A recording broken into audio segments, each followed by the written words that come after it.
Hello and welcome to episode 161 of Checkpoint Chat. My name is Alessandro Barbosa and I am joined by Matty Figueroa. Sure. I love the flavor you added there. Why didn't I get a Matty Figueroa? I was getting all ASMR there, like shit. Just eat a cheeseburger into the mic Matthew, next time. can you hear me? Hello? Can you hear me? Some people get really freaked out by that, so I'm not going to do Really? that for a long time. Yeah.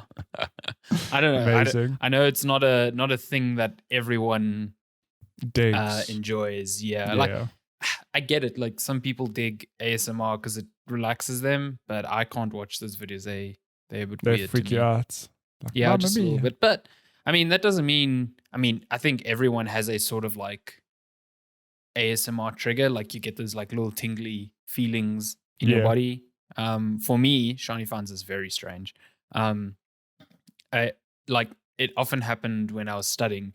If I was like working on my PC and someone at a table next to me who I didn't know who was not focusing on me was like eating, weird tingly feelings, I know. which is really strange. And I don't know why it happens. But Amazing. yeah. It's a I like it. strange ASMR feeling. It's weird. Yeah. Good Lord. But then some people have, what's it called? Mesophobia? Like they can't, or I don't know. There's a phobia of like people chewing. They like get really fucking freaked out by it. So I learned this week. So, you know, my friend Brad, he told us this week that Lucky Packet. it's not that he gets freaked out. How did he explain it? He gets angry when, like, he says, he acknowledges it's like it's uncalled for. It's not. There's no basis, but he gets like unnecessarily angry with people who eat loudly, like to the point where he has to get up and leave. It just makes him so angry. but what is loudly like? No, I think you do get people who are like. That's true. I can't say it makes me angry, but I'm just like, why? Why are you doing this? It's so weird that you were chewing there, but I could hardly hear you. It's almost like you got a noise gate going Discord, on your... Yeah, Discord is probably like, we don't do that. Yeah, it's like, no, we're clipping that out for you. It's fine. The listeners will hear it. They're probably, Brad's out his car like, I can't believe this. Yeah, he's just parked on the side of the road. He's like, this is fucking ridiculous. I can't believe they'd do this to me. Angry. Absolute betrayal. Good Lord. Yeah. But yeah, you don't think you have one of those like sort of triggers, you think?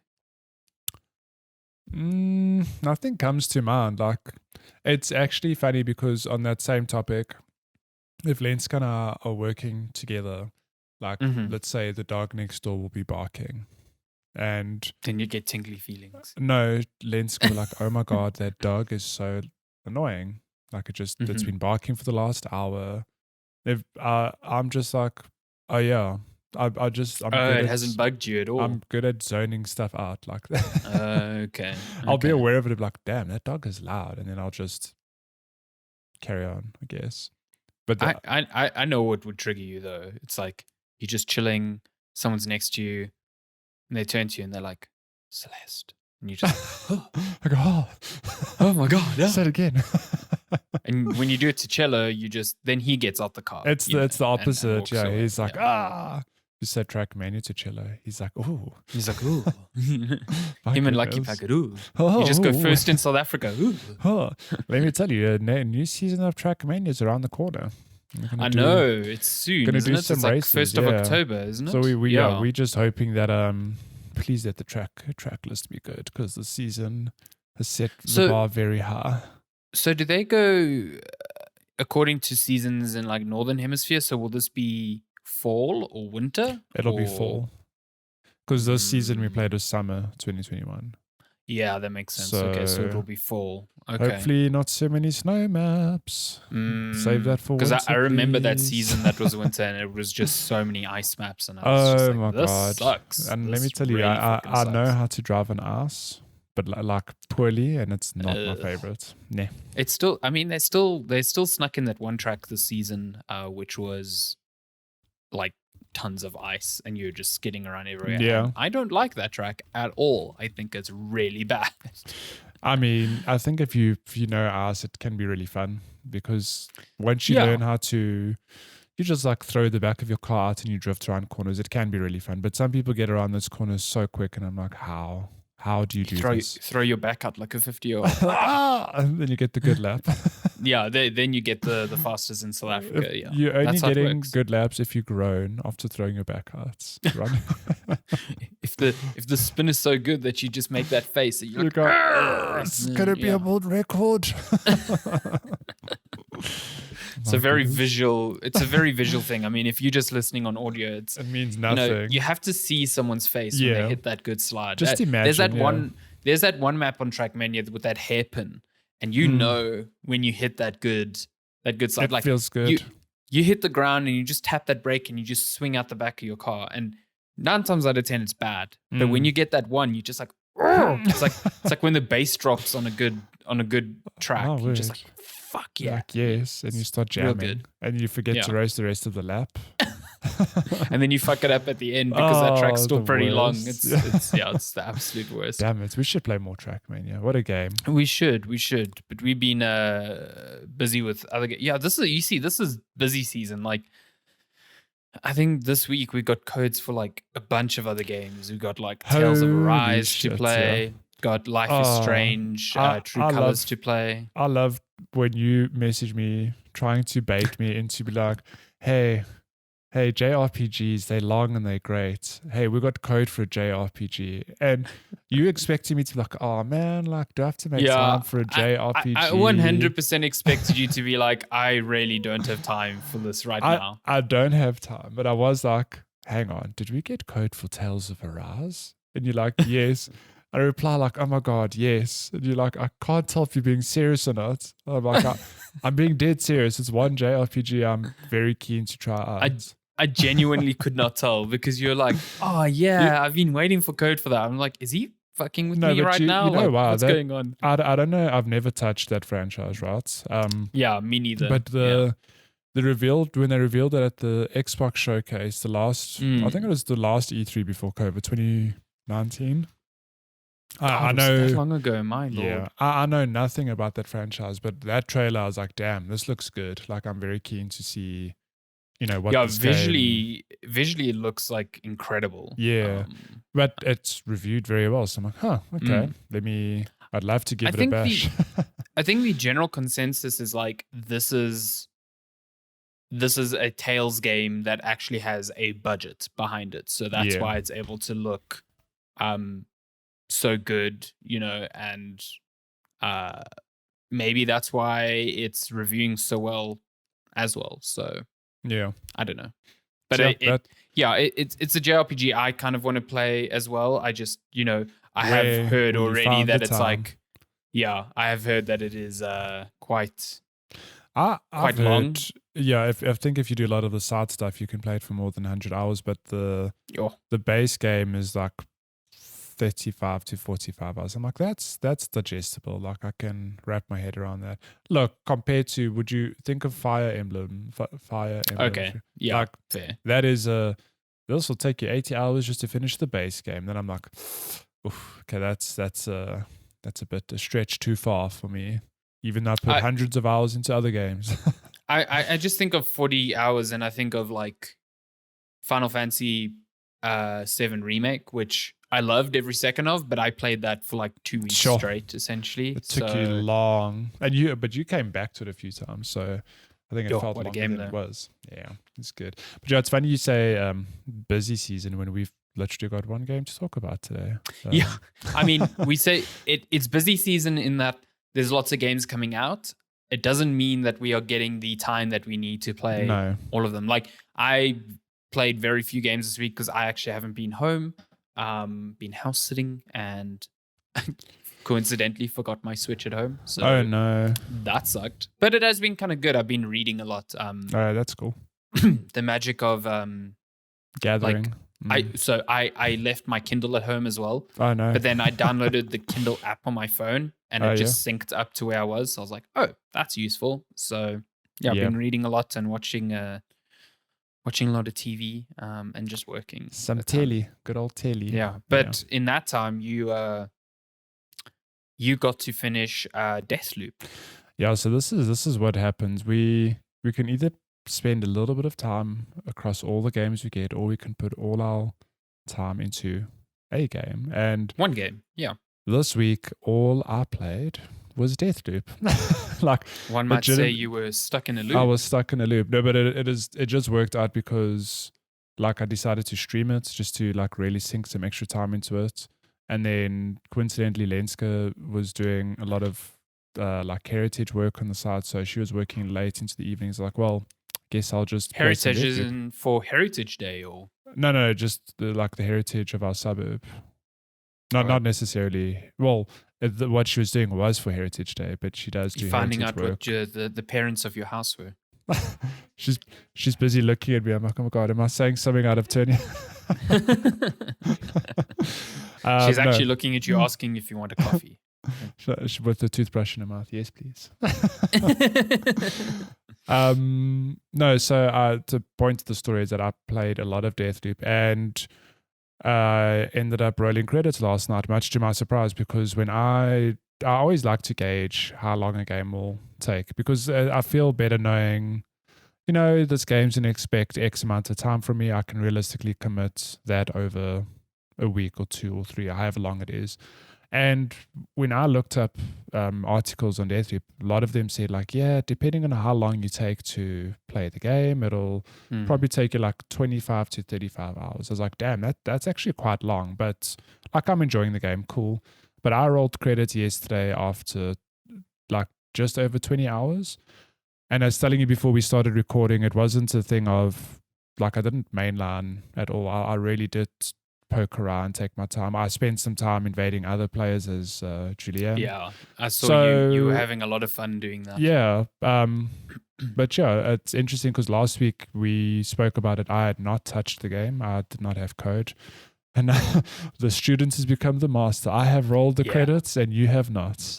I'm still, it was funny because I watched your stream on Tuesday and I was like, oh, you kind of like just a bit behind me. There's still some things you have to uncover. And then by Wednesday already, you're like, oh, I've done this. And I was like, what? How did that happen? So I was just like, Jesus, you've like quantum leaped me. What the hell? I've looped past you. So I suppose it's worth just recapping quickly for those of you who missed your early impressions last week, review in progress. Deathloop, let's see you explain this now.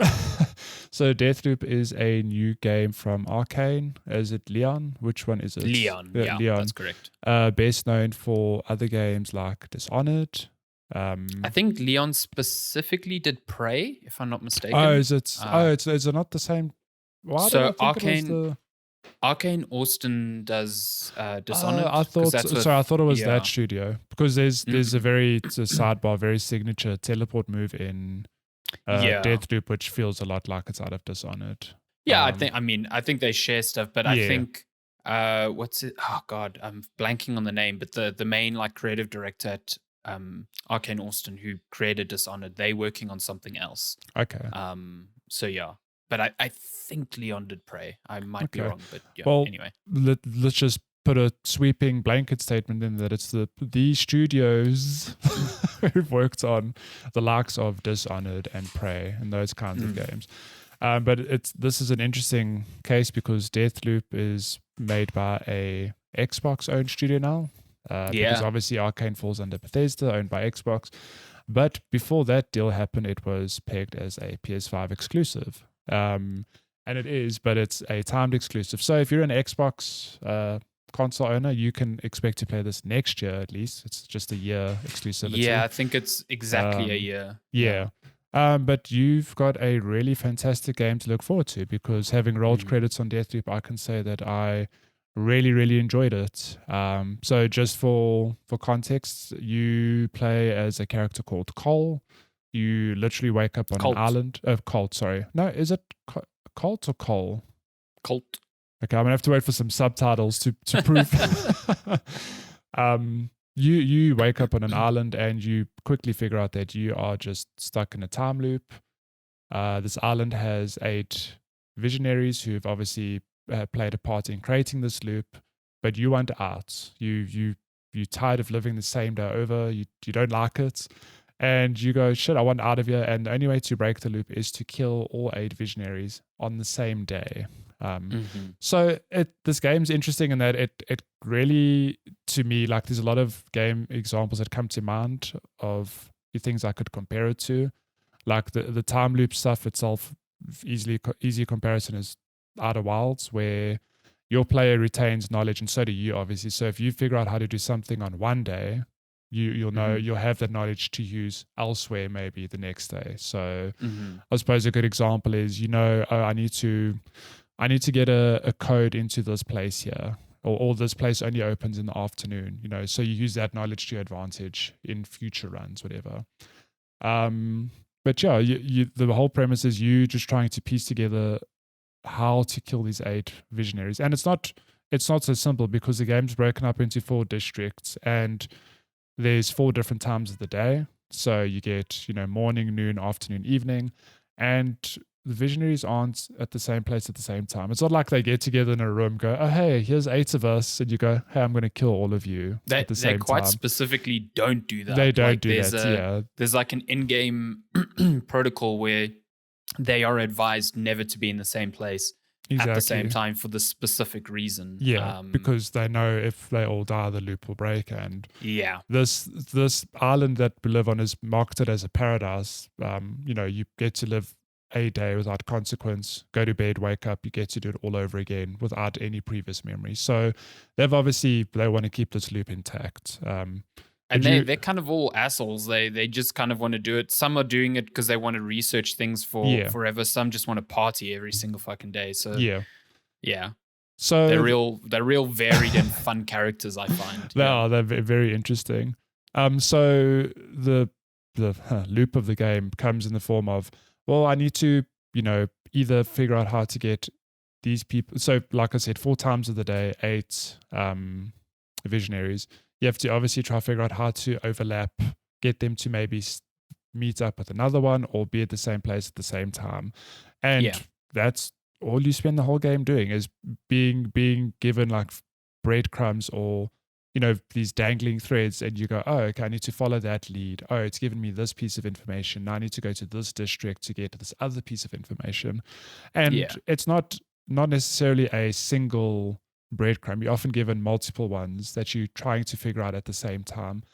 And in on that front, it's like I had a great time trying to piece together how do you get these 8 visionaries in one day. And it's done like cleverly. So I suppose like an example is, that this person's like one of the visionaries is throwing a party in the evening, and this person wants everyone to attend, but a lot of people turn down his invites.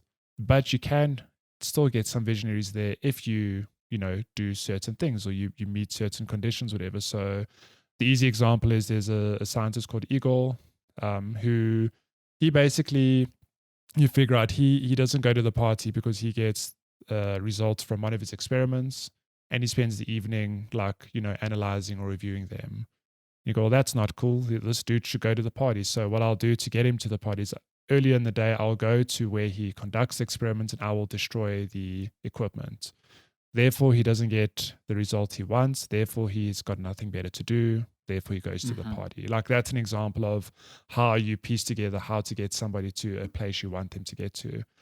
But this is all, framed around very, very open, versatile gameplay. Sorry, I'm just watching the gameplay and I love that you just threw the battery at the socket expecting it to go in. So visual listeners or watchers, I'm sorry, this is like my opening hours. I'm still figuring out what the hell this game is. Oh god, that was a real funny thing. It's like, slot battery in, man. He's like, fuck that, I'm gonna throw it. And if you throw some batteries incorrectly, they'll explode. So I'm lucky if they charge, they're like a grenade. Yeah, I'm lucky.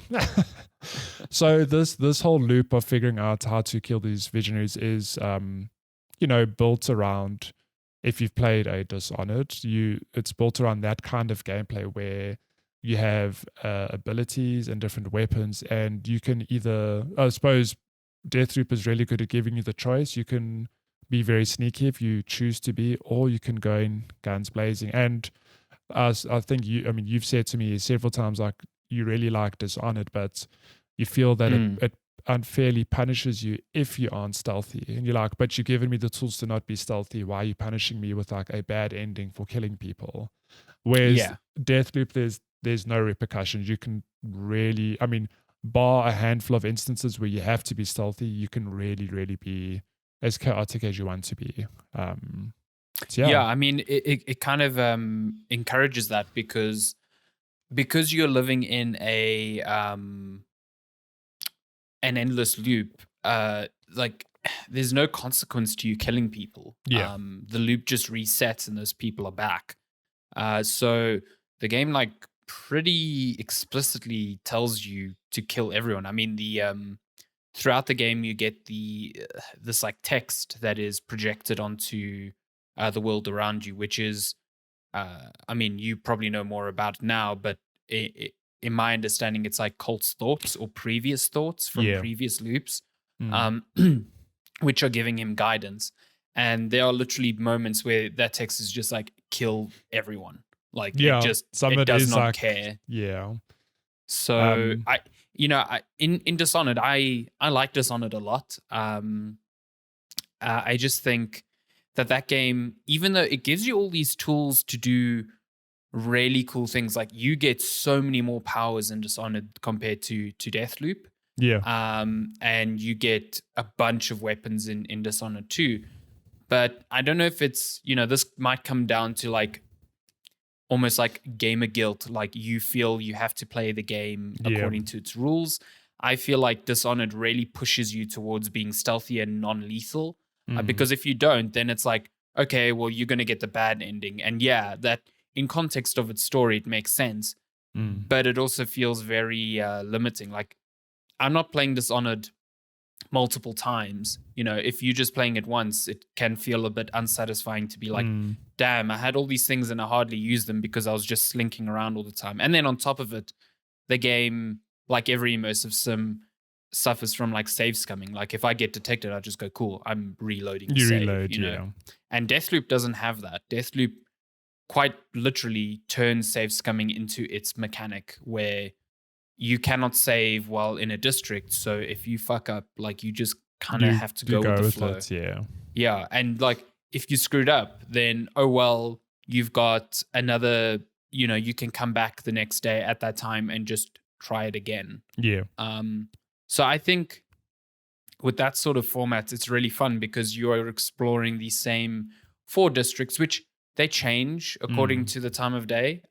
So it's not just like 4 of the same place, but you are going to them multiple times. And, unlike something like Dishonored, where you go to a level, you play it once and then you're out. This one, because you keep going back to them, I feel like you're learning the layouts of the levels constantly. And, even me, I was playing the party that you mentioned just now, getting into the party. And I found like, I think it was only my second time attempting it. And I found so many different other avenues to get in and out of that place. And I'm pretty sure there's more that I haven't figured out. So I love that. Yeah, that's part of the satisfaction as well. I mean, so you for example will get to a visionary who's hiding in, their base or in their mansion or whatever. And you'll kill them. You go, okay, cool. Like I know where they are now to do it. Oh, look at this vent here, or whatever. Or there's this door that's on a balcony. Oh, like I didn't even have to make my way through this building. I can just make my way around and get you immediately. Which is interesting. I was telling you before I finish the game. So we will talk about invasions and that shortly. I got invaded on my last run and I got murdered in the evening right at the end. I was like, oh, like I was so close. But then reenacting that, getting to that same point, like I did it within 15 minutes, if that, because I knew like then it became a thing of like, oh my God, I'm gonna have to do this again. And I just like ran past enemies, I teleported, I used shortcuts, and it was very quick. But obviously figuring that stuff out takes time, right? Like there's a reason it took me 20 hours, and for all intents and purposes, from what I've read, people take longer because this game, it does let you experiment and do whatever the hell you want. So we haven't even touched on as like the weapons let's just say that the weapons are more or less what you'd expect. And I don't mean that in a negative way, but you get pistols, SMGs, rifles, and some of them have variations. But where the creativity really comes in is in these things called slabs, which is what gives you're right. The character is Colt. I don't know why I thought it was Cole. It's what gives Colt his abilities. So I mentioned Dishonored has that teleport, and if you're watching the footage, you've probably seen me use it a few times. That is an example of a slab you can use, but there are others. You get one that makes you invisible. You get one that basically, it's called Havoc, which just makes you a killing machine. And coincidentally, it's like my least used one, to be honest. Yeah, I mean, look, in you can only equip 2 of them at a time. And my staples were the teleport and the invisibility because I felt those just worked best for what I was trying to do. But like having rolled credits, I've looked at the trophy list. It doesn't seem too difficult at platinum to get. There's one or two I'm like I need to figure that out. But yeah, I'm gonna definitely spend some time going back to experiment with other slabs now because like I've done what I needed to do. Now I can really just poke around and do whatever the hell I want.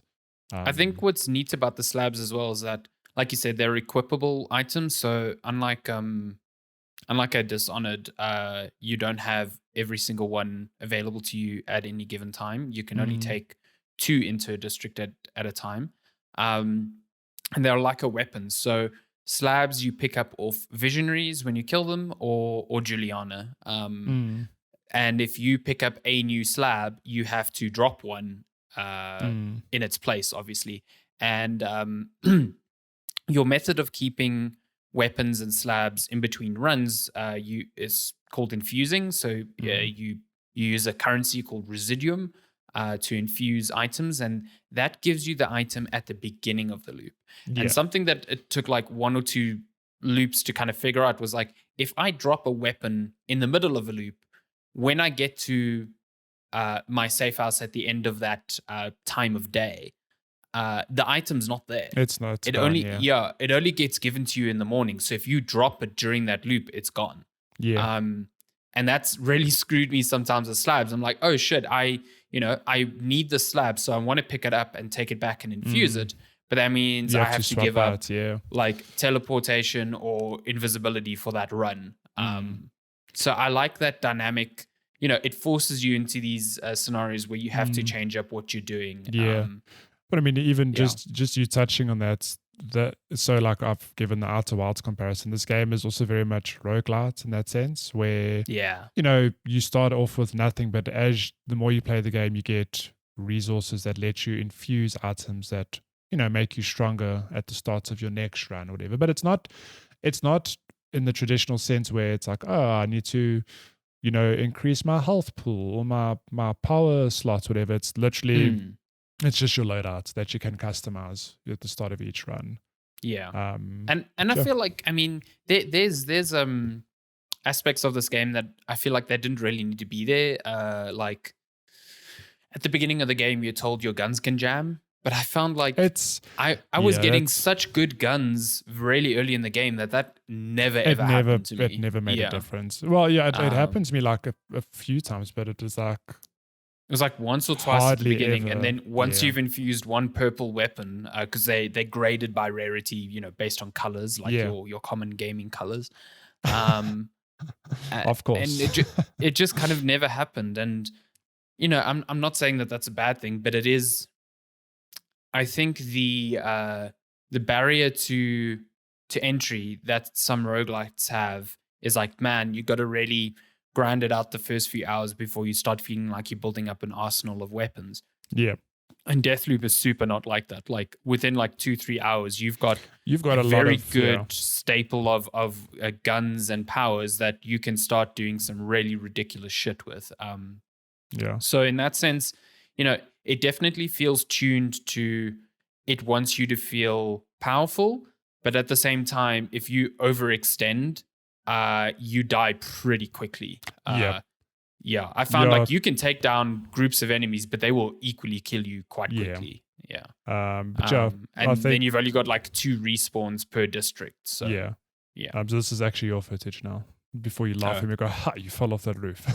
Oh, no, I remember doing this. This was, I think, like the first or second time in this district, and I was like, I think I just got shift, so I was just running around and like teleporting everywhere and having a great time. It's amazing. Um, But just on that, I think I definitely want to touch on invasions.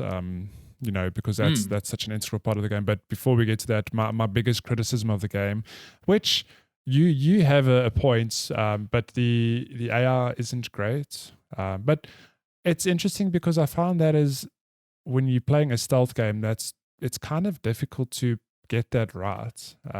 So I don't know, like, am I being too harsh, or is it No, just I mean, genuinely not great? I get the criticism. You're also not the first person I've heard say this. So it's made me think about it a bit, because at the start I didn't really think about that. It felt like pretty typical stealth AI where they kind of are very they have very bad short-term memory. And I felt definitely if I compared it to Dishonored, the enemies feel far less alert. Dishonored, they will see you firstly from further away and hear you from further away. I feel like Deathloop is very forgiving, especially in terms of sound. Like you can really do stuff really close to these guys, and like I've thrown bottles because they say, oh, you can pick up a bottle and throw it to distract someone. Like I've thrown them so close and they've just like not reacted. Like, what the fuck? Like I don't get it. But but then like through that, I've just realized like the game kind of doesn't want me to do that. It kind of just wants me to play fast and loose, and the AI to me feels tuned to make that to make you feel like you can do that. Yeah. So I hadn't really considered that until you mentioned that. Like, it might be done intentionally. Like I completely hear you. If it isn't, it would be wiser than to be like, yes, it's intentional. Because if it isn't, yeah, but like it feels a bit bad if it's like unintentional. Yeah. But like to your point, the AI feels bad, but I have to say that like it's a pretty shit feeling dying at the end of the day. And maybe they found in playtesting, if the AI is too good, it just makes the game too hard, and that'll piss off some people, or it won't piss off some people. And I think it's probably better to go, you want to maybe cater to the widest audience possible. This isn't a Dark Souls. It's not intended to be something where you go, oh God, like I need to really like push myself and challenge myself. It's meant to be this fun, open playground that lets you experiment. So like I completely acknowledge, maybe to your point, it's intentional. Like they made it a little bit easier for that reason. I really think it's a purposeful design choice because again, they removed saving entirely. So like in Dishonored, like enemies were very perceptive. Even on lower difficulties, they were like I often found like ridiculously good at spotting you.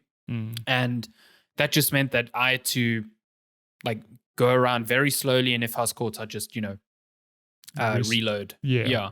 Here, because you don't have that, I definitely think like you're on the money that they just had to look at what was the best balance of making you feel like you are powerful and have some agency, and also, obviously providing a challenge, but also not ensuring that you die consistently in the morning and the afternoon. Exactly, because that would to me, that would infuriate me. And I think it would infuriate a lot of people. So I think they've struck a good balance. Like, again, you see, so there, if you're watching the footage, I killed someone and he was very clearly being observed by other people. So they all got alerted. Like, oh my God, yeah. Yeah. So now they know I'm to jump through that window. No, it didn't work out. And now that this is an area packed with enemies, like, I'm pretty sure I died twice here.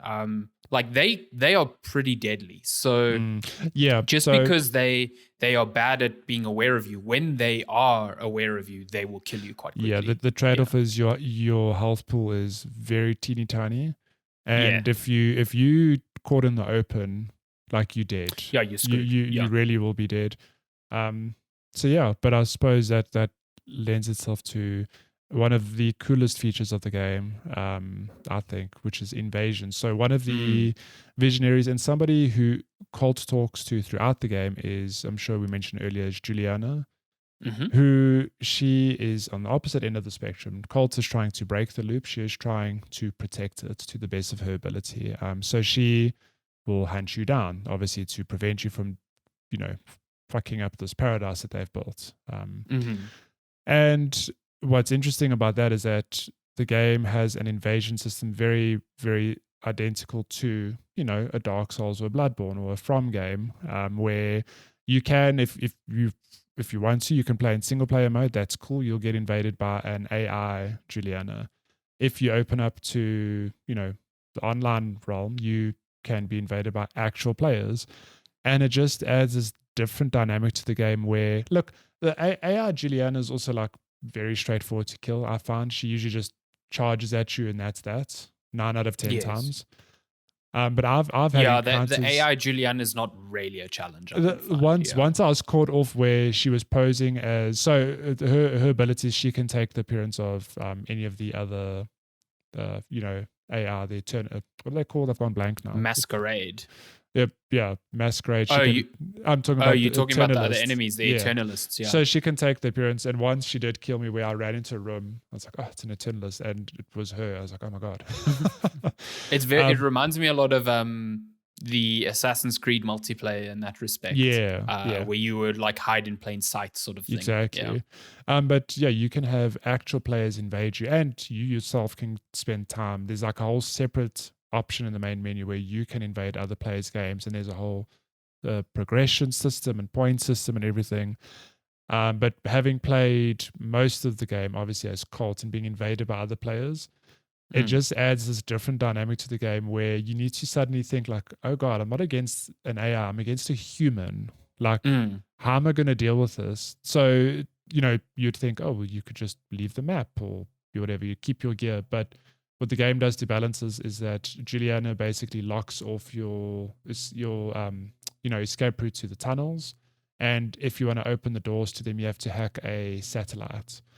So it creates this dynamic of like, well, it forces the cult basically to go to an area of the map to try, obviously, hack the satellite so they can leave the level. And Juliana's obviously going to be there either masquerading as somebody else or setting up a defense or just hunting you down. But yeah, I've had some really, really fun encounters where you have to think different. It's a human person. And you suddenly either, playing very, very carefully because, shit, I don't want to die, or you're going guns blazing. Like maybe you do have a build where you use that slab we mentioned earlier, Havoc, where you built for all-out offense, which most of the Julianas are. I've seen that slab run so many times. It just makes the game feel like, I don't know. The only way I can explain it is that it adds a different dynamic to the game. It makes it feel more, I don't know, like it raises the stakes immediately. If you because that Juliana can end your loop right there and then, because either you kill her or you have to hack that satellite without her seeing, and then you still have to escape. I think the trade-off there is that Juliana only has 1 life, and you as Colt have 3 essentially. Well, if you have 3 if you haven't died elsewhere. Exactly. But yeah, I think it's the AI Juliana, like, you can change single player, and I get it. Some people are like, especially now as people get better and better at the game, they're like, I do not want to open myself up to like really fucking crazy good Julianas and have my loop killed.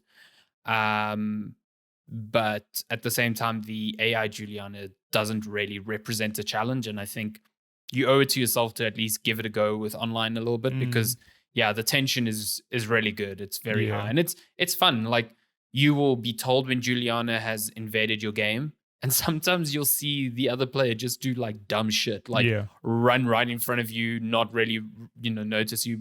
My favorite one was an enemy Juliana invaded, and I ran into her at a really bad spot. I was like fighting other NPCs. Mm. So I ran away and I jumped off a building and didn't realize I was so low in health. So I died when I landed because you take full damage. And whoever was playing Juliana just followed me. So they jumped, they landed, and they died. Oh, so I God. went back to my body, and there was a dead Juliana there. And I was like, well, that works. I mean, I guess that and there's a lot of rewards associated with killing her. Like she drops really good trinkets, which are like your weapon and character upgrades. She drops a random slab as well. So you could get a power or an upgrade to a power without having to actually kill that visionary. Yeah. So I mean, you are incentivized to actually hunt her down.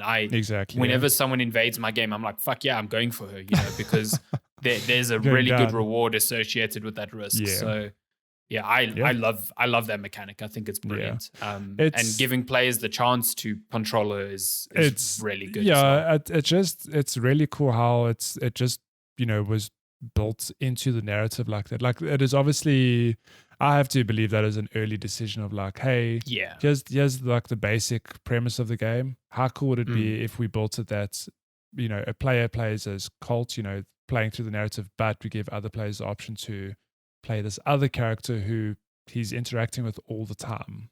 Yes. Yeah. Yeah. It's just it seems like such a simple thing, but I can't stress enough like how it really changes the dynamic of the game, and sometimes for the worse. But I mean, I was telling, I don't know if I said this while recording or before recording, but on my last loop last night, I made it to evening and I got invaded by a Juliana who like destroyed me, like absolutely destroyed me. And I was like, oh my God, I've got to start this loop again. But to the game's credits, knowing exactly where to go, I made that progress back within 10-15 minutes. And it was one of those things of like, oh, like I'm so disappointed. But there was such a rush of like, damn, that was some really good fun regardless. Ain't nothing like it feels the closest feeling I can compare it to is like if you've ever played a battle royale and you're like the last person or one of the last teams, whatever, and you're just so close to winning. And if you win, you get that like huge release of like, like I did. It's all like, damn it, like I was so close. Like it reminds me of that so much. Yeah, that's a good comparison. I think. Yeah, I definitely agree with that. It feels good again because you're playing against another player. So I also think that the sort of like banter between Colt and Juliana is fantastic. They are the two central characters in this game, and the game keeps alluding to a sort of friendship or relationship that they had. Because obviously Colt doesn't remember a lot about the loop, but he was definitely involved at one point in the loop. And Juliana's just like, she's kind of over having to continually kill you to protect the loop. She's almost like bored with the whole routine. But she flips between like being really playful and flippant to like really aggressive and angry. And I think the voice acting for both Colt and Juliana are just like so strong. I never tire of hearing them talking. Yeah, they've got a great dynamic. The banter between them's like top notch. The writers had a lot of fun with that. Oh yeah. Yeah, and like there's a lot of writing between jabs them. At each other. Yeah, it's just so good. It's very witty and funny sometimes, but it cuts deep sometimes. It's very good. I like it a lot. It's called. I'm like, that's so personal. But I actually love the opening 2 hours with the tutorial can feel a bit slow, but what I love about it is that Colt is as confused about the entire structure as you are as the player. So whenever he's vocalizing questions, it's questions that you as the player have as well. Yeah. And I think it's smartly done. It's funny because it's a thing of like you kind of figure out, I need to do this thing. And he says it because you yourself like, I think I need to do this. And he says like, I suppose if I have to do this, like, I get you, man. I gotta get it either. Yeah, exactly. It's very fun. Yeah. But I suppose just my last thoughts on Deathloop. It is a really, really good game. It's kind of difficult. Like, I don't know. There are some people that come to mind. I'm like, I don't know if you'd enjoy it. Like, I know some of my colleagues. I'm like, like yes, no, would you enjoy it? It's not a traditional shooter. Like it's different in that regard. But it is an excellent game. Like I really enjoyed it. And yeah. I do think it's, a lot of people have been turned on by the idea of Arkane's like games visually and stylistically. Like I know a lot of people that love Dishonored's look and setting, but cannot vibe with its gameplay. And the same with Prey. So I think if you're one of those people, I think you still have to give Deathloop a shot. Like if you feel burned, you're like, damn, I bought Dishonored 1 and 2 and Prey and I didn't like either of them. Now this will be the same. I suspect it won't. I think this game is a direct it's a response to people who have found issues with past Arkane immersive sims, and I definitely think it is more enjoyable to a wider audience. I know I've enjoyed this a lot more than their previous games. So I think give it a chance, even if you felt at any point like Dishonored feels restrictive, this is the game for you. It is them going, cool, we made a game for you. Yeah. So that's great. Yeah, good. Deathloop. Good. If you're on Xbox. I really like it's a fucking great advert for Arkane on Xbox. I'll give you that much. In a year, you're probably gonna just pick it up on Game Pass and day one. I'm real curious to see what Arkane Austin is working on. Given the lessons that they've learned from this as well.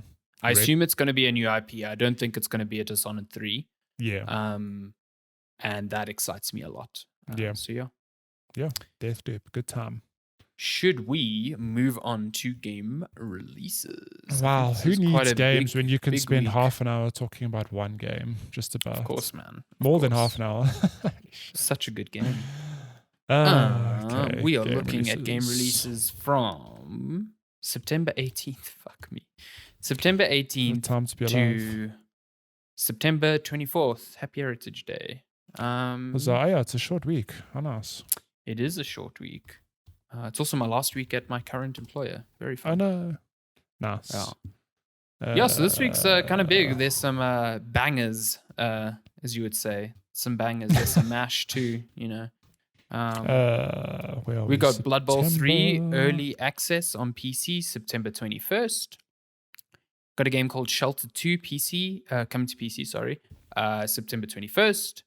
World War Z Aftermath coming to PC, PS4, Xbox One. I assume this is like all the DLC type deal with World War Z.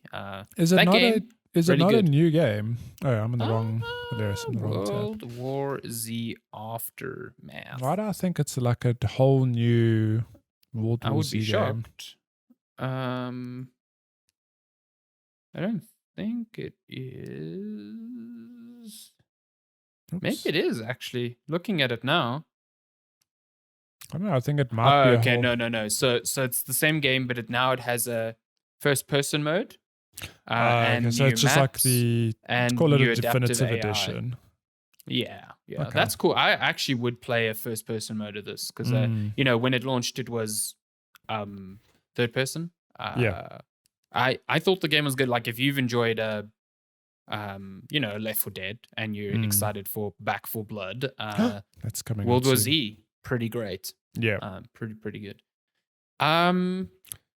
Then we've got Kenna Bridge of Spirits, PC, PS4, PS5. It's coming at last. Please be good. I'm excited for this game, but there's no review code out. I know that I know of. And have we seen gameplay?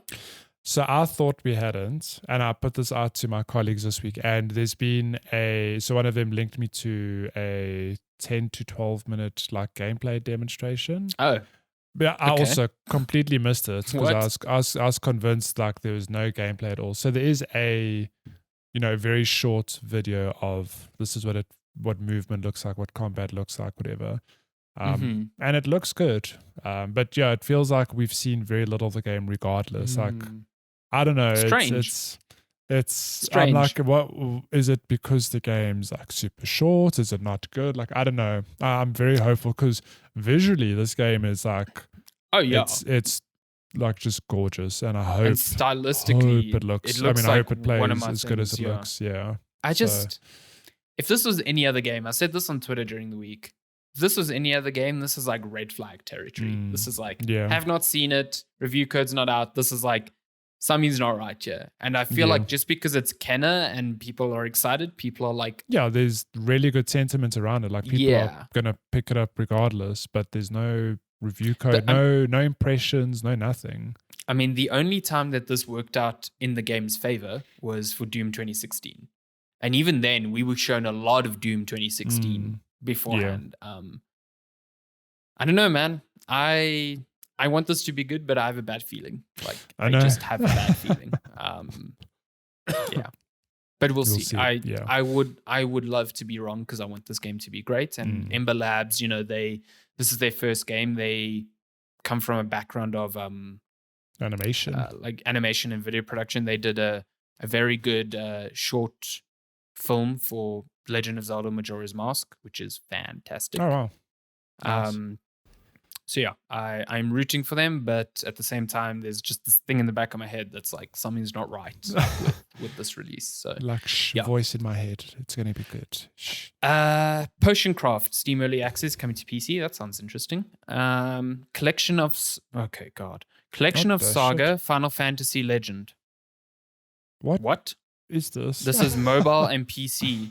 Oh, PC early in October, so it's mobile first on September 22nd. It's a Final Fantasy, I guess. I guess, or is it a collection of Saga? What is it? What is it? Sable coming out finally this week, September 23rd. PC, Xbox One, Xbox Series X and S. It is on Game Pass as well. I am stupidly excited for this game. Nice. Because that visual style, it's one of those games that has always appeared in those like indie sizzle reels at E3 for Xbox, and it's just like finally get to play it. It's like a Cuphead moment. Like, fuck yeah, I finally get to play it. Hallelujah. Cuphead, a game I still haven't played one day. And speaking of Cuphead, Teacup is coming to... It's the sequel we didn't even know about. Hilarious. It's coming to all platforms September 23rd. I didn't even set that up. That was just there waiting for me. Another big one for the week, Diablo 2 Resurrected, PC, PS4, PS5, Xbox One, Series X, and Switch. That's cool. I really enjoyed playing Diablo 3 on Switch. So, yeah. Play that on Switch. Nice. I think we've said this before, but I've never played Diablo 2. This will be my first time playing Diablo 2. Nice. I was a youngin' when that came out. I was not a PC man. I didn't understand these role-playing games. If you enjoyed Diablo 3, you'll enjoy Diablo 3. The one thing I will say that Diablo 3 confused me is that when you play the game, you don't get to choose your points. Like, you know, like a traditional RPG, it'll be like, you level up, you've got 5 points to spend. Oh, I'll put some in Vitality, some in Magic, whatever. Diablo 3, you get none of that. You can't do that. You build your character. Diablo 3 is very streamlined, You build your character based on your abilities and your kit, whatever. Diablo 2, if I recall, has the ability to be like, oh, I want to put all my points into offense, whatever. Like, so yeah, I'd be curious to hear your thoughts on it. I mean, I know that's why a lot of people didn't like 3. They felt it was a regression in terms of mechanics. But I think a lot of that was done to streamline it for firstly consoles and whatever. And listen, I think Diablo 3 is fun as fuck, so I don't care. You played Reaper of Souls. Diablo 3 when it launched was not as Reaper good as Reaper of Souls, let me tell you. Diablo 3 was good. Reaper of Souls was fantastic. Really good, I played a bunch of that. Very, very good. Also, big release, Death Stranding Director's Cut, coming PS5 September 24th. This is one of those games where I'm like... I know people will not enjoy it because you're literally delivering packages, but I've never played anything like Death Stranding, and I love the shit out of it. Genuinely have not played anything like it. What a weird yet wonderful game. It is, I think, a fantastic game that I took a good 6 hours to warm up to, which, you know, people are like, a good game shouldn't do that. I get it. But at the same time, like, that game is just fucking fantastic. I think it's really good. I think it's weird as hell, and it doesn't make sense a lot of the time. But there are moments in that game which are just ridiculously good. So yeah, I'm mostly keen to just try the DualSense functionality with that game. I hope it's real cool. I hope I can feel the gravel in my hands. Feel Sam falling over. I hope I can feel the BB rolling around in that little tube of Monster Energy drink.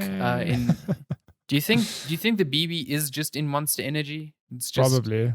Well, how do you think it stays so young forever? Caffeined to hell and back constantly. That game is so weird, but it's so good. It's so fucking bizarre. It is so weird. It's a good time. So yeah, that's out on PS5, September 24th. Lost Judgment. PS4, PS5, Xbox One, and Xbox Series S. So this is the sequel to like Judgment. But it's like a spin-off from spin-off of Yakuza, yeah. So it's like Judgment was a spin-off. This is the... So you play as like sequel. A disgraced lawyer, I think it is, and beat up people. Nice. Cool. Like, yeah. Reviews for that are out. It seems a bit slightly mixed. But yeah. And then the last game, Dragon Ball Z Kakarot, is coming to Switch. So that's the Dragon Ball Z RPG where you're basically playing through like the journey of Goku, like that is seen in the anime. So yeah, that's cool. Yeah. Go rip off some monkey tails. Nice. Shall we?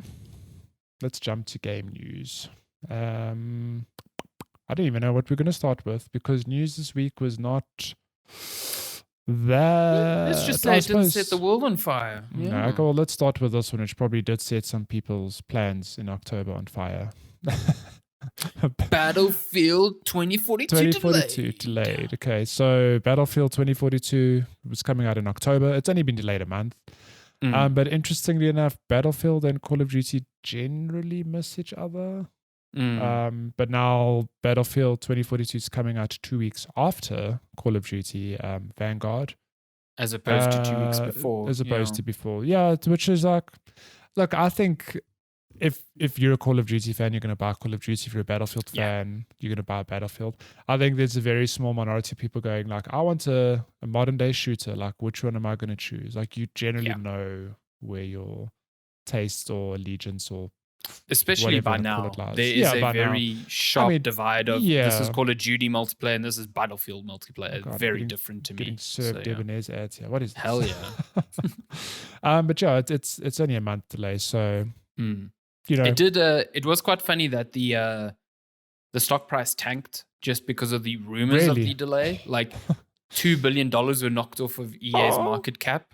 And then when the delay was announced and it was only seen as a month, it recovered almost immediately. Stock markets, full of bullshit. That would have been a really good time to buy. Yeah, a really good who would have known? Pump and dump. Yeah, exactly. Yeah. But yeah, I mean, you know, a month is not very much in terms of development to me. I think I heard it on another podcast. I think it was Jeff Grubb actually on that podcast saying all this really does is allow them to launch with the patch that would have been maybe their first patch. Yeah. Okay. So, you know, it helps them polish a little bit up like that. This does also mean that the open beta will be pushed back slightly. I think it's now only coming at the end of October, which makes sense. Yeah. Yeah, but I 100% agree with you. I think the Venn diagram of people that are deciding between Call of Duty and Battlefield shrinks year on year. Yeah. Every year. Look, I don't think there really is that decision. Like, people are either buying both of them or they are buying the one that they want. I think the I don't know which one I want to buy is like almost non-existent at this point. Yeah. Might be wrong, but I personally don't think that's true. You know. Yeah. So, yeah. I suppose let's just go back to some Diablo 2 for a second because you touched on it. It's launching this week. The dev says that players should do what they feel is right when it comes to buying the game, which you might have to correct me because I haven't read this article, but I presume it's obviously in response or just commenting on the lawsuits and nastiness surrounding Activision Blizzard at the moment. Yeah, so, you know, I mean, so Activision was sued again this week for... Right. If I'm not mistaken, basically they're being sued now because they tried to destroy evidence and also try to force employees into like internal arbitration, which is illegal. So yeah, so I think this is just, you know, Vicarious Visions, who are now part of Activision and are the ones developing this remake, remaster. they're basically saying, boycotting the game doesn't help because the very developers who were subjected to this abuse are the ones that will ultimately pay the price of the boycott. Yeah. Because The game executives doesn't. won't. The game doesn't Yeah. perform well. Oh shit! Exactly. You're fired. Exactly. Yeah, it's a difficult situation. But at the same time, I think the developers acknowledge the sort of catch-22 that if you are supporting this game, yes, it is supporting them, but at the same time, it's also supporting the people who allowed the abuse to happen. So it's like a real hard thing to do. And I definitely keep going one way or the other. Like when the stuff was first announced, I was like, to me, it would be very hard to play a Activision game without having this in the back of my mind. And I still think that's true. But at the same time, we know people who make a living off streaming Activision games, like Grant Hines streams tons of Overwatch. Now, must he just stop streaming Overwatch? Yeah. No. Yeah. I don't think that that's feasible. But at the same time, I think it's people's responsibility to inform audiences of what is happening there so that they can make their own informed decisions. Yeah. And that's basically what this guy's done. Yes. Yeah. I mean, I think it's very good. This was actually from design director Rob Guillerani. And he said it was definitely very troubling to hear these types of things, and we really wanted to support our colleagues and our co-workers. Where was the actual quote? A lot of these points of views weigh very heavily on us. Who made the change? He said they made a change to some characters to look like warriors and not people who had, quote, rolled out of a nightclub.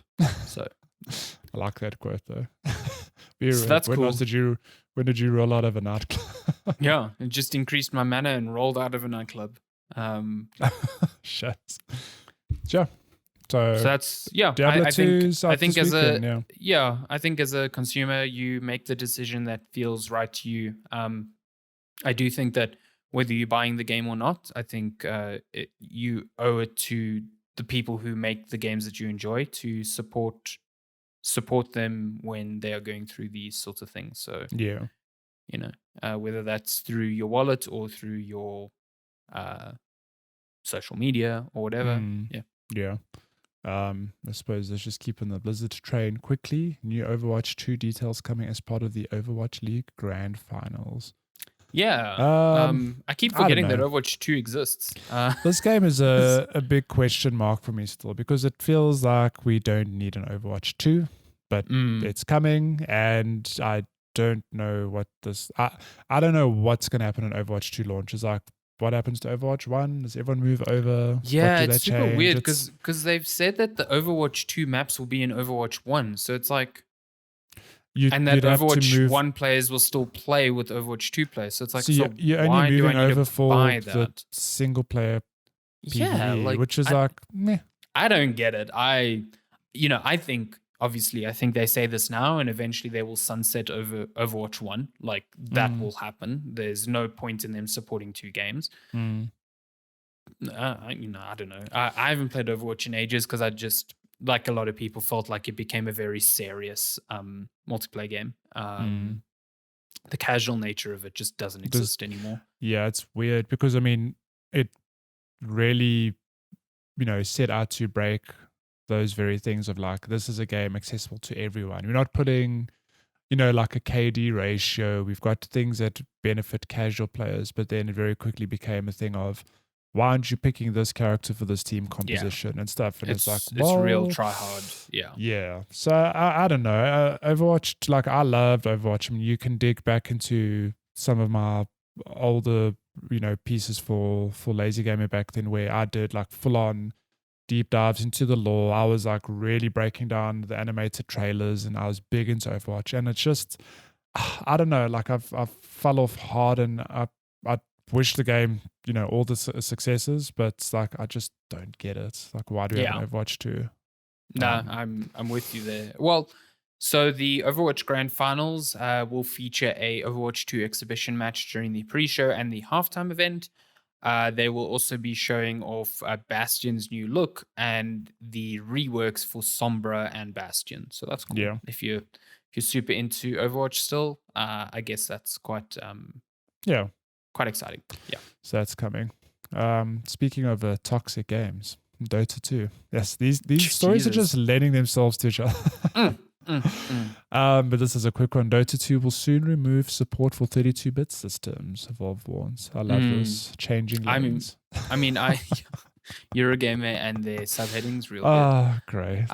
So I found this a bit confusing because I thought this was already a requirement. I actually didn't know that 32-bit games were still, kind of making their rounds. A lot of games have moved exclusively to only offering 64-bit because, well, like 32-bit systems are running on less than 4 gigs of RAM, and most modern games cannot run on that anyway. So, there's really no point to support that. But in a blog post, Valve wrote, as Dota has grown and expanded over the years, so has the technology that powers it, both hardware and software. In order to keep the game and the Source 2 engine fresh, we're planning on removing support from older systems and configurations. So I hear you. It's completely on the same page as you. But I do, like I was saying to you, I don't know, but I'm pretty sure that there are people who are playing Dota 2 on potato machines who are like, no, what is this news? But I mean, it's the Tears of the Game's ages old. Like, it's time. Yeah. They obviously they don't want to launch a Dota 3. They're just going to keep evolving this game. So, and even when it launched, like, it was pretty advisable to have a 64-bit system then already. Like, this isn't I feel like 64-bit really came. It started becoming important like 2009, 2010 already. So you've had like a decade. And I personally feel like, I mean, if you are playing predominantly multiplayer games like CSGO or Dota on a very old machine with only 4 gigs of RAM, I think upgrading your RAM is fairly easy. Although if you're on a machine that old, your RAM is probably very outdated that they don't make. Probably, I assume DDR2 or 3 at the time. So I would think it's a time for an upgrade. Yeah, and you can buy a modern day potato PC and it'll be miles better than what you currently have. If this is what you, you can still run those games without breaking the bank. So yeah. And some last pieces of news: Gran Turismo 7's campaign is always online, and fans are not thrilled. I don't fucking understand this really. Well, I don't understand the reasoning. So, Gran Turismo 7.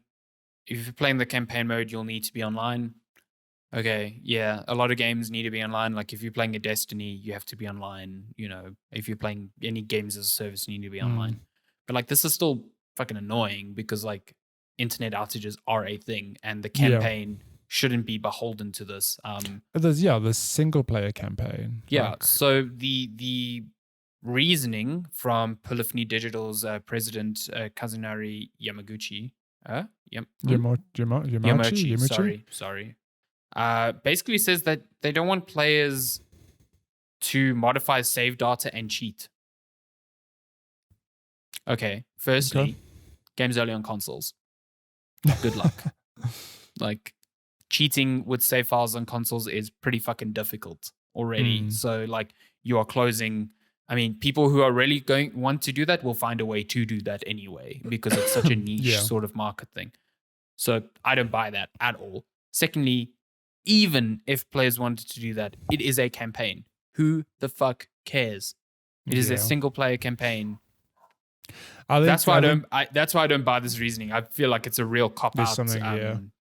I presume the concern is that you take over your single player stuff to multiplayer, but but like Forza doesn't do this. Yeah. And Forza is a game where if you're playing online, it's pulling data in from other people online to populate, other drivers in the game. Yeah. And you have, online components to it. And if you're offline, it just takes cache data that it's already gathered to do that, and you don't have access to the online. Like, it's fairly fucking simple, in my view, to have that differentiation. There might be another reason that this is online only, and that's fine. But I think the reason given is bullshit. I don't think that's the reason they've done it.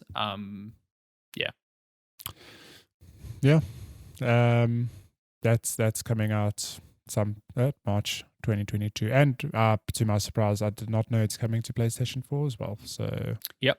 Crush Gen. Also, something to note: it has ray tracing, but not during races. Okay. And sticking in WTF Sony news, yes, the news flow this week has just been so good. Let me just On pat point. myself on the back. Sony's Wipeout is coming back. Hooray. As a mobile game. A card-based mobile racer, which is real weird. Written by a good friend Darren Bonethighs. Oh, love me some burnt thighs. I had The some video burnt is thighs for unavailable. dinner last night. Yeah. Oh. So yeah, Wipeout Rush was just like randomly announced this week. It's coming to there should be. Maybe they took it down. Well, it says this video is unavailable. Oh dear. Interesting. So yeah, it's a mobile game coming to iOS and Android next year. It's got a very comic booky, cell shaded sort of style to it. Which all of that is fine. I actually don't mind games coming to mobile because I think you get a lot of great mobile games nowadays. I mean, Genshin Impact is on mobile. And if you've got a controller like what's this thing? Little backbone controller. You can play really, really good games on mobile. And the thing that bugs me about this is that in the trailer, they talk about it as a card-based racing game. And I'm like, what? Like, what? What does that mean? How does this work? I mean, Wipeout is one of the purest racing games out there. And now looking at this gameplay, I'm like, are you actually racing or are you using cards to determine like a track? I see they took the card-based racing thing out of the trailer. Maybe that's why they re-uploaded it. Wow. That is what the heck? Fucked up. Yeah. Because I know where it popped up in the trailer and it's no longer there. It's not there. Oh my goodness. Wow. That is interesting. Okay. Well, this is a trailer on IGN, so I don't know. Interesting. But yeah, I don't know what else to say. I would love a Wipeout on console. I know that racing games don't do the numbers that they usually do. So but maybe a this is the only way PS5 to bring it back. Wipeout. Imagine a modern day, because Wipeout is always, it's like one of the like every generation, it feels like it's one of the best looking games on that PlayStation. Oops, I'm on the wrong window here. Like even there was Wipeout on PS4. I can't remember which one it was. There were they remastered a bunch of them. But just made like a collection. Think about how good those looked on PS4, and I imagine with PS5 how good a modern day Wipeout would look. But yeah, if you're holding out for that, sorry to destroy your hopes and dreams. Maybe the PlayStation's just launched. There's a good 5, 6, 7 years to go. Maybe in future we'll get a Wipeout. But until then, you can play a card-based version of Wipeouts. Yeah, man. Real sad. So on that sad note, we'll end news there. Sadness. Rip. Wipeout. Rip. Yep. Should we get to questions? If you want to send us a question, you can email us checkpointchatpodcast@gmail.com. You can also message us on social platforms. Wow, I just went blank. At Checkpoint Chat on Twitter, on Facebook, on TikTok. All of the places. We have Instagram questions too. from. You can DM us. Who do you think we got questions from? That's right, from Cello. Fuck's sake. Your good pal, Cello. One day I will get to moderate these questions and Cello will not feature. Wow. Question 1. Could Sandy please make an animal sound so I could remember what it sounds like when he ranks up? Wow. Rude. Oh, rude. Can he make an animal sound? I haven't seen him rank up in ages. Yeah. Wow. Listen, you can't trash talk him. He's the highest rank out of all of us. Master Cello, as we like to call him. Doesn't mean shit. So this is a good question. He says, what movie do you think would be a great game? Ooh. This is interesting because... Inception. How would that be as a game, though? Inception as a game would just be Psychonauts 2 with guns. Because Psychonauts 2, it's actually kind of shocking how much Inception that similar game it is. Like, I had no idea. You've played the opening of that game, right? No. Psychonauts, no. No. So Psychonauts 2's opening is literally Inception. It is like you have invaded someone's brain and you have tricked them into thinking it's real life, and you are trying to use get their something. belief that it's real to obtain some sort of like deep information in their side. It is Inception. So give Raz a gun. You've got, and make him look a bit like Leonardo DiCaprio. Keep the claymation style, because that'll be fucking cool. I think that'll be real cool. And you've got Inception, the game. Yeah, it's an I mean, it would be a it's pretty standard third-person action game. Like, I don't think you have a like create a dream mode or something stupid like that. But yeah, really good. I think that'd be a cool game. I'm just trying to think what movie I'd make into a game, because I'm trying to think of like all my old favorites or classics. It's like The Lion King. There was a game. There was a game. It's notoriously It was hard. difficult. Yeah. The Matrix had multiple games. Yeah, there were many. That's funny because that actually did come to mind. The Matrix. I think of I like a bunch of Marvel movies, but shit, there's a bunch of Marvel games.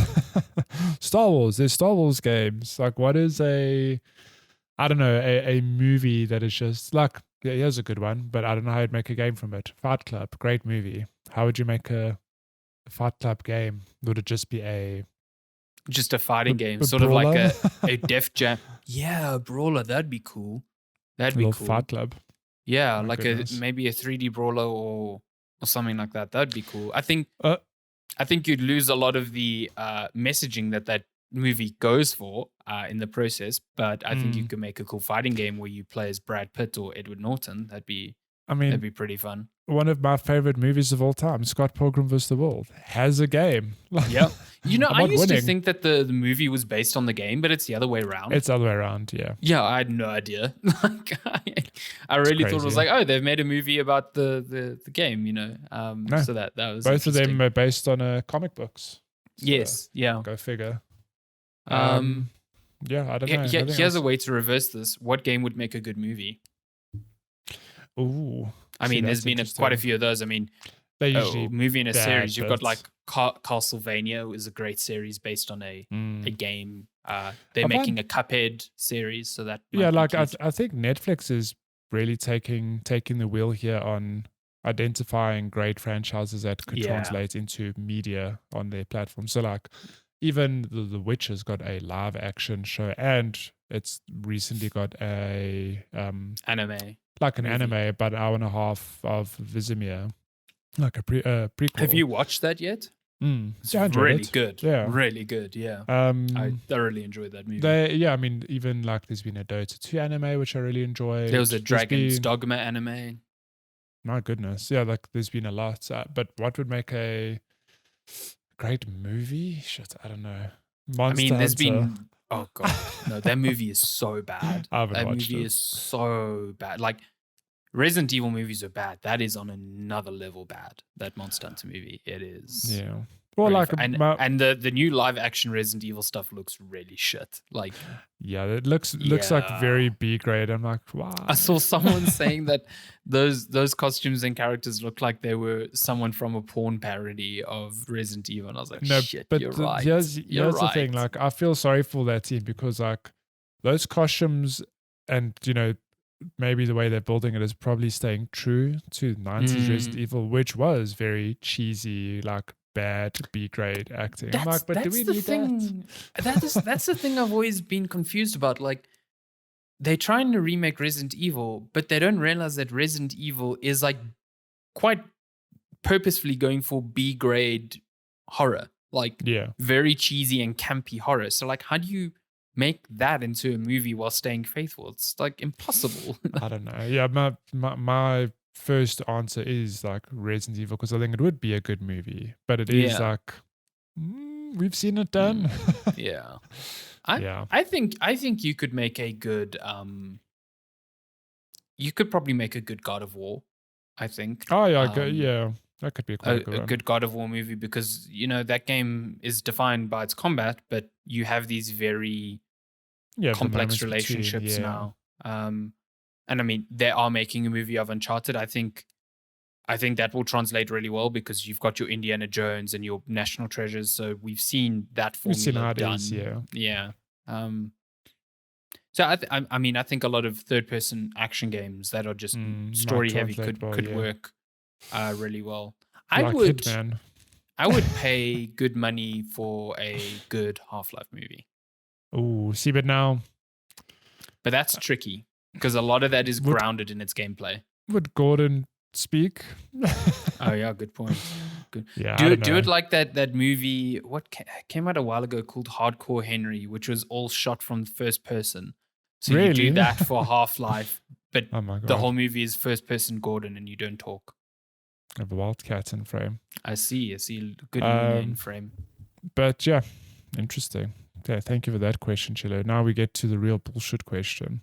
Mm. Would you rather have taste buds on your fingertips or smell with your perineum? My what? So if I'm not mistaken, the perineum is that piece of skin by your anus between your I noose fucking and your hate Chilla penis. so much. Like I really hate it. And I imagine, would you rather smell with that part of your body, or would you rather have taste buds on your fingertips? And he said, if needed to remind, gloves with leather and latex do have taste too, just in case the boomer answers to wear gloves. Damn it, he's onto us. Fuck. See, it's difficult Listen, because now I'm thinking like if I play games, I'm going to hold my controller, but now I'm like licking my controller basically. Do I want to do that? As opposed do to... you want to live your life essentially smelling your own ass the entire time? Or if I want to smell anything, I squat over and go, this smells good. I mean, if oh, good lord, if you think about it, that would wreck all your food as well because taste is defined by smell. So even if you didn't have the taste buds on your hands, everything would taste like ass. Well, I'm going to throw it at you, and I'm going to say fingertips purely because, like, look, the bad side of it is terrible. Okay, if I touch a doorknob, I'm going to like, ooh, I'm licking this doorknob basically, like I'm tasting it. At least you know you're not eating it though; you're just tasting it. But can you imagine you eating something really messy like KFC or something where it's very handsy? You elevating that experience because you're picking up your chicken going like, this tastes good. Then you're eating it going like, wow, this is good. There are some pros to having this, I think. Yeah. The other scenario, agree. Not a single pro. Literally not name one pro of the other one. Yeah. Not one. I mean to me, the hands thing, there's very high pros, but there's very low cons. Like cleaning up dog doo-doo. I know. I mean, are you using it with your hand? Pick it up with your hands? Well, no, but like you're getting close. You're threading the needle of like your hand brushing up against it. You know what I mean? I don't like this. I don't like this at all. This is the worst. But I hate this question. I'll say fingertips definitely. I do think I'd go that way, but I won't be happy about it. Like, I don't think you're happy with any of these scenarios, let's be honest. No. My goodness. It's ruined my day.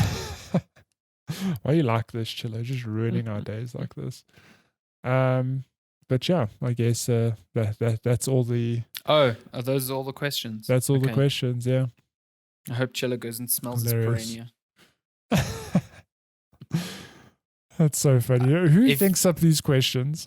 God, depraved human beings. If you want to send us more depraved questions, you can email us checkpointchatpodcast@gmail.com. You can also message us at Checkpoint Chat on Twitter, Instagram, Facebook, everywhere.